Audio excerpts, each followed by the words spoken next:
This video was brought to you by Brilliant. Today, Ursula Von Der Leyen prepares for a knife-edge re-election vote, Wales' First Minister resigns, and a powerful US Senator is convicted of corruption. From TLDR News, this is your daily briefing for Wednesday the 17th of July, 2024. Our main story today comes from Strasbourg, where on Thursday at 1 p.m, the European Parliament will vote on whether to approve Ursula von der Leyen's second term as European Commission President, and it's likely to be extremely close. After months of speculation, EU leaders decided to nominate von der Leyen for a second term, but she still needs a majority of votes from MEPs in the chamber in order to take up the role.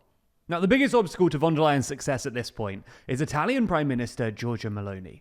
To secure her term, von der Leyen first needed the endorsement of the leaders of the EU member states, and then a majority of the vote in Parliament. Meloni, as the leader of the right-wing European Conservatives and Reformists, or ECR group, has considerable influence over how her MEPs vote, and if they decide not to support von der Leyen, she could soon be out of a job. So how do things get to this point? Well, after the European Parliament elections in June, Meloni's ECR was excluded from high-level EU jobs talks, despite at that time being the third largest parliamentary group, having overtaken the Liberal Renew bloc in total number of seats.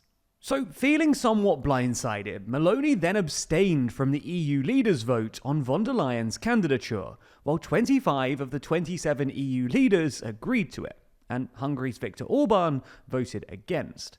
But it wasn't always this way. Over the past year, Meloni and von der Leyen have been photographed together looking rather chummy, as von der Leyen sought Meloni's support in advance of her presidential bid. But after snubbing von der Leyen in the EU leaders' vote, Meloni now faces a difficult decision. Should she choose to endorse von der Leyen, Meloni will then become part of the moderate majority, along with the centre-right Liberals, Greens and Socialists, whose political views she does not share.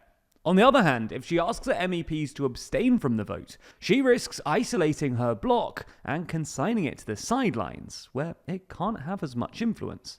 So the question for Meloni is what she values more, her place as a national leader on the world stage, or her political beliefs.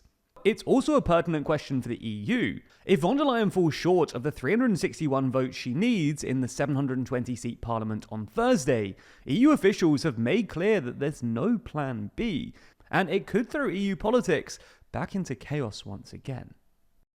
There's more on the way, but remember to subscribe and ring the bell for more daily briefing tomorrow. Plus, if you want to support the channel like Quintinius, then consider joining the new TLDR membership program for just $1.99. In news from the UK, the First Minister of Wales, Vaughan Gething, has announced that he will be resigning, ending a brief 4-month tenure during which he was dogged by scandals. The Labour Party politician's announcement came shortly after 4 of his own ministers stepped down in a coordinated effort to pressure him to resign. And last month, Gething actually lost a non-binding vote of no confidence in the Welsh Parliament, or Senate, but refused to resign. 2 scandals in particular have burdened him in his role as the head of the devolved Welsh government. One was a refusal to hand back a significant donation from a company whose owner was convicted of environmental crimes, and the other related to his sacking of a minister that he had accused of being behind a leak that appeared to show Gething had advocated for deleting COVID-related messages. Anyway, while the Labour Party had, until this month, been out of power at the UK level for 14 years, Labour has been in government in Wales for the past 25 or so years. So whoever takes over from Gething as Welsh Labour leader and First Minister will likely fill the role in autumn after a leadership election. But they face a tricky task of reuniting the party after a rocky period and re-establishing public trust in the party ahead of the next Welsh parliamentary elections due by 2026. Next, powerful US Senator Bob Menendez has been convicted on all 16 criminal counts in a sweeping corruption trial, including bribery, fraud, and extortion. The trial centered on a number of overlapping bribery schemes that saw the Democratic senator from New Jersey and his wife accept hundreds of thousands of dollars in cash, gold bars, and car and mortgage payments from 3 businessmen. Prosecutors said that in exchange, Menendez helped to steer billions of dollars of US aid to Egypt, where at least one of the businessmen had ties to the government. Menendez, who had chaired the Senate Foreign Relations Committee, had so far resisted calls to resign. But following his conviction, senior Democratic Party lawmakers, including Senate Majority Leader Chuck Schumer and fellow US Senator from New Jersey Cory Booker, quickly called on him to resign. Menendez has said that he will appeal and didn't answer questions from reporters about whether he'd resign. New Jersey Governor Phil Murphy said that the US Senate should vote to expel Menendez if he doesn't resign, though. Menendez is currently running as an independent, hoping to secure another 6-year Senate term this November. But with his sentencing set for a week before that election, he's not considered a likely winning candidate.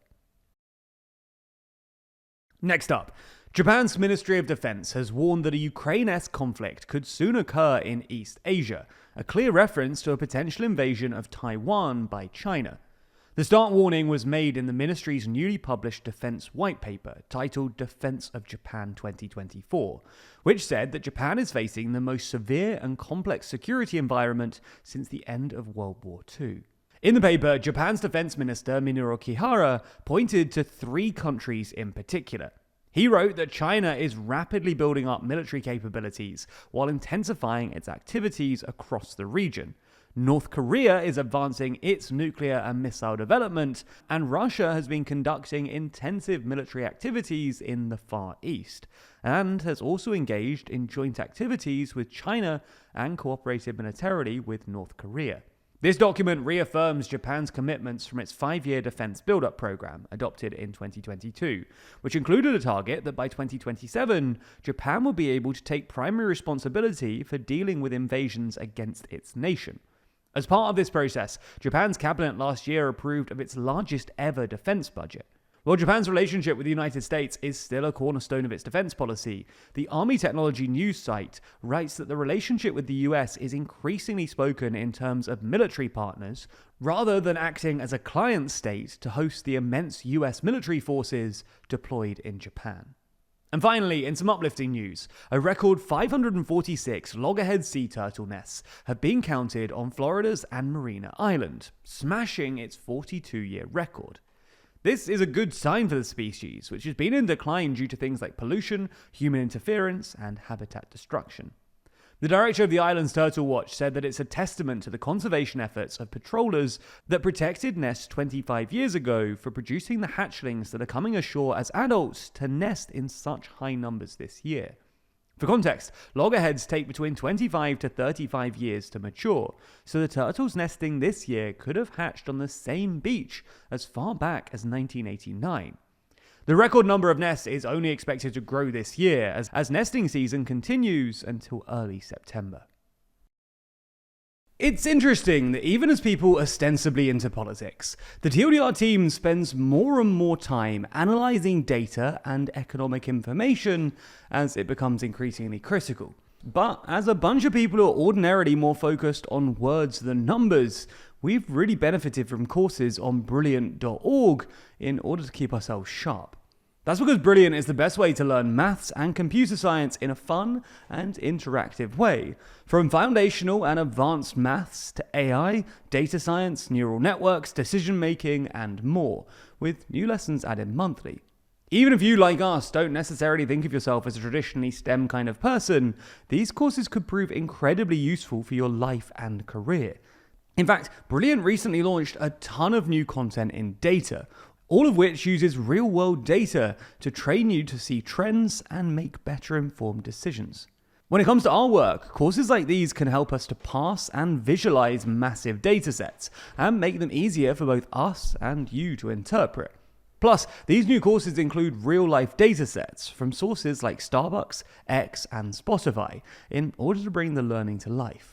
To try everything that Brilliant has to offer for free for a full 30 days, go to brilliant.org/TLDR or click the link in the description. Plus, by doing so, you'll also get 20% off an annual premium subscription.